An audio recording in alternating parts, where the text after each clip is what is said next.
वैसे तो हल्क की बहुत सारी कहानियां हैं, लेकिन ये स्टोरी हल्क की अब तक की सबसे डेंजरस, पॉपुलर और अभी तक की सभी कहानियों में से सबसे ज्यादा सैड मानी जाती है, जिसमें हमारा हल्क वर्ल्ड ब्रेकर हल्क बन जाता है। लेकिन आखिर ऐसा क्या होता है जिस वजह से हल्क को वर्ल्ड ब्रेकर बनना पड़ता है? तो ये कहानी वर्ल्ड वॉर हल्क कॉमिक की है, जो कि 2009 में 5 इश्यूओं में पब्लिक हुई थी, जिसमें हमें सिविल वॉर के बाद की कहानी देखने को मिलती है, जहां कैप्टन अमेरिका की डेथ हो चुकी है, आयरन मैन शील्ड का डायरेक्टर बन चुका है और ऐसे सुपर हीरोज जो कि अनरजिस्टर्ड हैं उन पर बैन लगाया जा चुका है। ये कहानी हल्क की है, एक ऐसा मॉन्स्टर जो कि आसमान से गिरकर सकार प्लेनेट जा पहुंचा, एक ऐसा प्लेनेट जहां मॉन्स्टर्स भरे पड़े थे। इन मॉन्स्टर्स ने हल्क को मारना चाहा, उससे जलाना चाहा और साथ ही उसे खाने की भी कोशिश की, लेकिन फिर भी हल्क उन मॉन्स्टर्स को नहीं भूला। वो कमजोर इंसान जिन्होंने उसे यहाँ भेजा, doctor strange, mister fantastic, iron man, black bolt, उन्होंने हल्क को स्पेस में फेंक दिया, ये सोचकर कि वो अपनी प्यारी दुनिया को बचा रहे हैं। उन्हें लगा हल्क मारा गया, लेकिन वो गलत थे, क्योंकि हल्क एक हरा घाव है, the world breaker, the I of anger, the Hulk, जो कि अब वापस आ रहा है।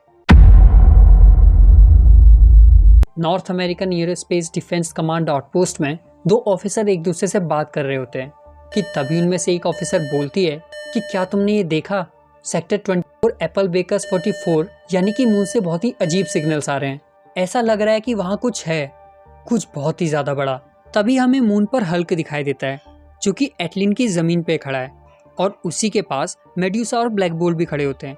हल्क को देखकर मेड्यूसा कहती है कि तुम्हारा इस तरीके से इनह्यूमन की जमीन पे आना ये बता रहा है कि तुम हमसे जंग चाहते हो, लेकिन तुम शायद भूल गए कि हमारे राजा ने तुम्हें इससे पहले भी हराया है और मुझे नहीं लगता कि तुम ऐसी गलती दोबारा करना चाहोगे। ब्लैक बोल्ट का एक मास्टर ब्लो तुम्हारी हड्डियों के टुकड़े टुकड़े कर देगा और उनकी एक धीमी सी आवाज तुम्हारे टूटे हुए शरीर को सूरज में फेंक देगी।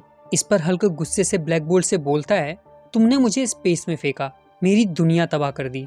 मेड्यूसा हल्क को रुकने को कहती है, लेकिन हल्क ब्लैक बोल्ट को पकड़ लेता है।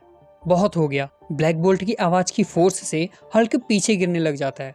हल्क अपनी पूरी ताकत लगाकर इस फोर्स को रोकने की कोशिश करता है, लेकिन फिर भी वो बहुत दूर गिर जाता है। ब्लैक बोल्ट और मेड्यूसा ये देखकर वापस जाने लगते हैं, ये सोचकर कि हल्क मारा गया, लेकिन तभी उन्हें हल्क की आवाज सुनाई देती है, जो गुस्से में बोलता है, मैं यहाँ तुम्हारी आवाज सुनने नहीं आया, बल्कि मुझे तुम्हारी चीखें सुननी है। और इतना कहकर हल्क ब्लैक बोल्ट के ऊपर कूद जाता है। उधर नॉर्थ अमेरिकन एरोस्पेस में मून से आ रहे ये सिग्नल और भी ज्यादा स्ट्रॉन्ग हो जाते हैं, जिन्हें देखकर ऑफिसर अपने कमांडर को बताता है कि मून पर कोई धमाका हुआ है और शायद मून अपने ऑर्बिट से भी हिल चुका है।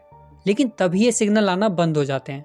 इसके बाद हमें टोनी स्टार्क दिखता है, जिसके आसपास बहुत सारे रिपोर्टर्स भी होते हैं, जो कि टोनी स्टार्क का इंटरव्यू लेना चाहते हैं। लेकिन टोनी फोन पर प्रेसिडेंट से बात कर रहा होता है और प्रेसिडेंट से बोलता है कि लगता है किसी ने हमारे सैटेलाइट को हिट किया है और आपको मुझे उसे चेक करने का ऑर्डर देना पड़ेगा। जिस पर प्रेसिडेंट बोलते हैं कि अब बहुत देर हो चुकी है, वो ऑलरेडी न्यूयॉर्क पहुंच चुका है।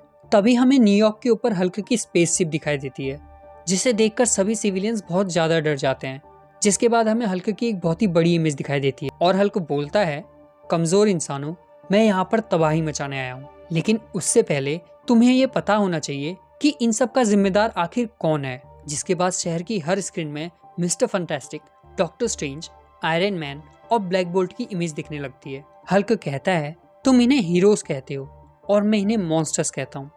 जरा सुनो, उन्होंने मुझे मारने की कोशिश करने से पहले क्या कहा। इसके बाद लॉस एंजलिस, टोक्यो, लंदन और दुनिया भर की टीवी स्क्रीन पर मिस्टर फंटास्टिक की रिकॉर्डेड वीडियो चलने लग जाती है, जहाँ मिस्टर फंटास्टिक बोलता है, ब्रूस, मैंने तुम्हें हमेशा अपना दोस्त माना है और इसीलिए मैं तुमसे माफी मांगता हूँ, लेकिन इस दुनिया की भलाई के लिए मैं तुम्हें दूर भेज रहा हूँ, हमारे लिए और कोई भी चारा नहीं है। इसके बाद हल्क कहता है, iron man, mister fantastic, doctor strange, black bolt, इन्होंने मुझे स्पेस में सकार नाम के एक ऐसे प्लेनेट में फेंक दिया जहाँ मैं मर सकता था।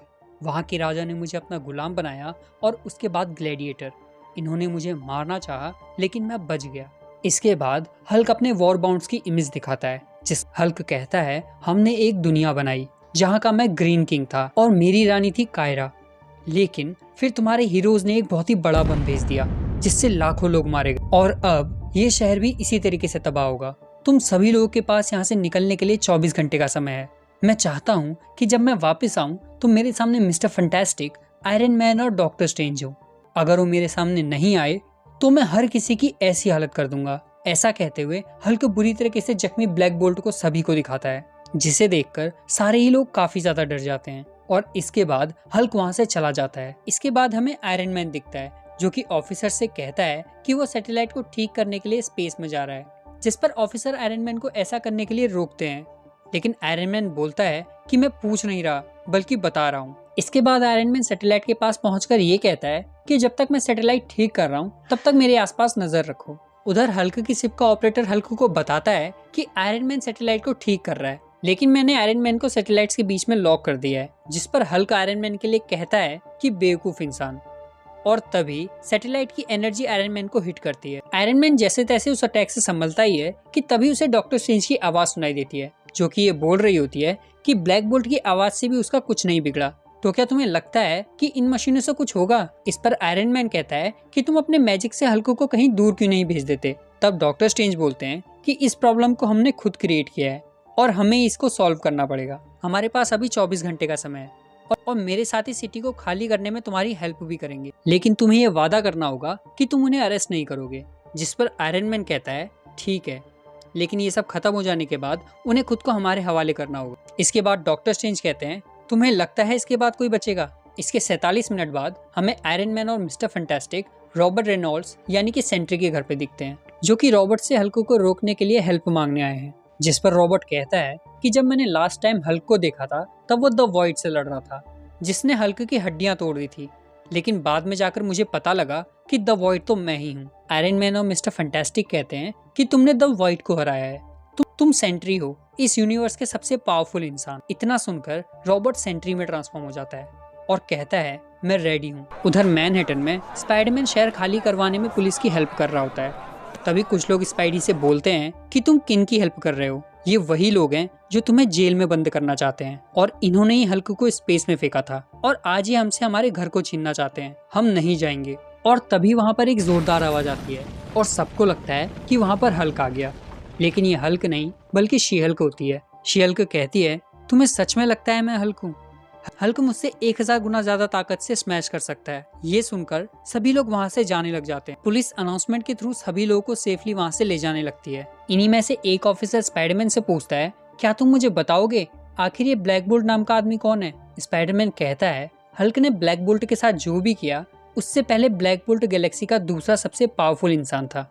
जिस पर ऑफिसर कहता है यानी कि अब वो तीसरा हो गया है।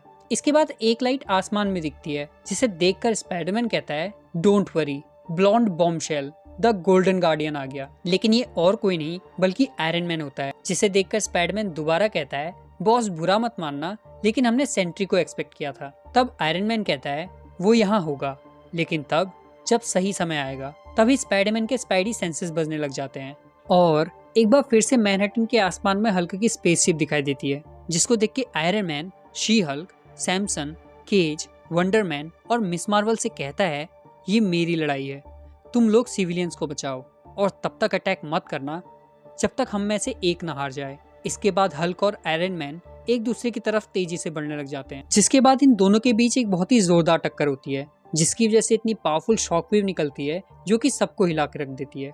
हम देखते हैं कि हल्क और आयरन मैन ने एक दूसरे को हवा में पकड़ रखा है। तभी आयरन मैन अपने पास वाले हेलीकॉप्टर से ट्रांसमिशन के थ्रू ये कहता है मैं Tony Stark, Iron Man, director of SHIELD. हाँ, मैंने ही हल्क को स्पेस में भेजा था।